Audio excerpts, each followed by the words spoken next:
एक बार की बात है, एक महान जैन गुरु के दो शिष्य गुरु के घर के बगीचे में टहल रहे थे। उन्हें रोज सुबह शाम बगीचे में घूमने की अनुमति गुरु के द्वारा दी गई थी। यह सुबह शाम बगीचे पर घूमना एक प्रकार का ध्यान था, चलने वाला ध्यान, जैसा कि जैन गुरु करते हैं।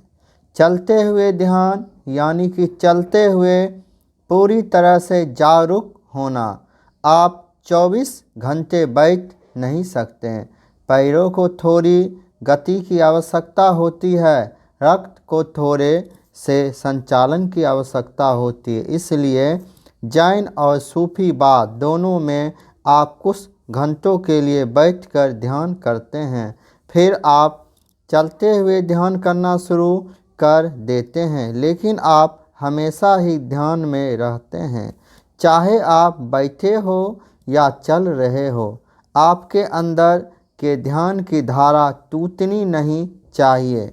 उन दोनों ही शिष्यों को धूम्रपान करने की आदत थी और इसके लिए वे गुरु से अनुमति मांगना चाहते थे, लेकिन काफ़ी दिनों से वे पूछ नहीं पा रहे थे।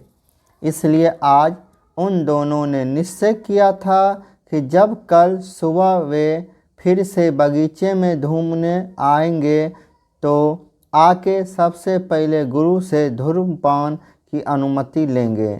ज़्यादा क्या होगा, गुरु धूम्रपान के लिए मना कर देंगे, लेकिन हम कल उनसे पूछ ही लेते हैं। एक शिष्य ने कहा। यह सुन दूसरे शिष्य ने कहा, मुझे लगता है गुरुजी हमें अनुमति दे देंगे।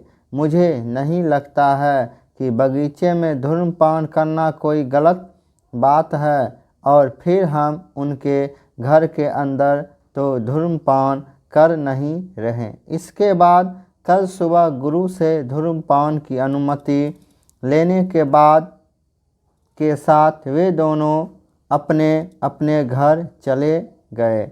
अगले दिन वे दोनों फिर बगीचे में मिले। एक बहुत गुस्से में था क्योंकि दूसरा धूम्रपान कर रहा था।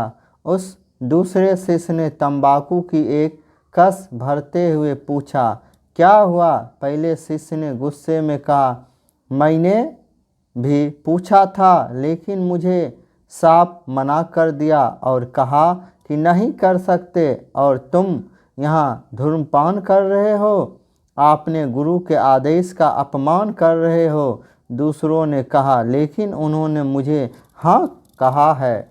यह सुन पहले शिष्य ने कहा, यह अन्यायपूर्ण बात है। मैं भी जाकर गुरु जी से पूछता हूँ कि उन्होंने मुझे ना और तुम्हें हाँ क्यों कहा। दूसरे ने कहा कि एक मिनट रुको, तुम पहले मुझे यह बताओ कि तुमने उनसे पूछा क्या था। पहले ने कहा, मैंने क्या पूछा था? मैंने तो बस एक साधारण सा प्रश्न पूछा था कि क्या मैं ध्यान करते हुए धूम्रपान कर सकता हूँ, और उन्होंने कहा नहीं। यह सुन दूसरे हंसने लगा। उसने कहा, अब मुझे समझ में आया कि मामला क्या है। मैं गुरुजी से पूछा था कि क्या मैं धूम्रपान करते हुए ध्यान कर सकता हूँ, और उन्होंने कहा हाँ। यहाँ बस हमारे प्रश्नों को पूछने के तरीके और शब्दों के चुनाव में फ़र्क था, और तुमने देखा कि हम दोनों के ही उत्तर बिल्कुल अलग अलग थे, जबकि हम दोनों एक ही प्रश्न पूछना चाहते थे।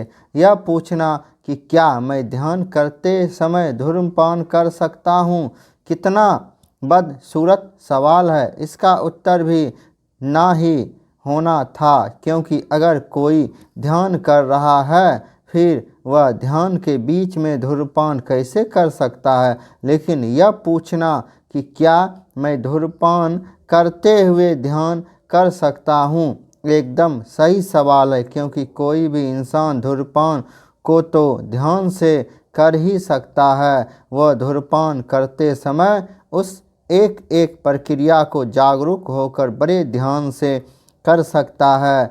सब कुछ सही प्रश्न पूछने का खेल है। यदि आप सही प्रश्न पूछते हैं तो यह वरमान खुद व खुद उसके उत्तर में सभी रहस्य खोलता चला जा रहा होता है। अतः उस दूसरे शिष्य ने गंभीर होकर कहा, जीवन ना तो दुख है और ना ही आनंद, जीवन एक खाली कैनवास है और इसके बारे में बहुत कलात्मक होना चाहिए।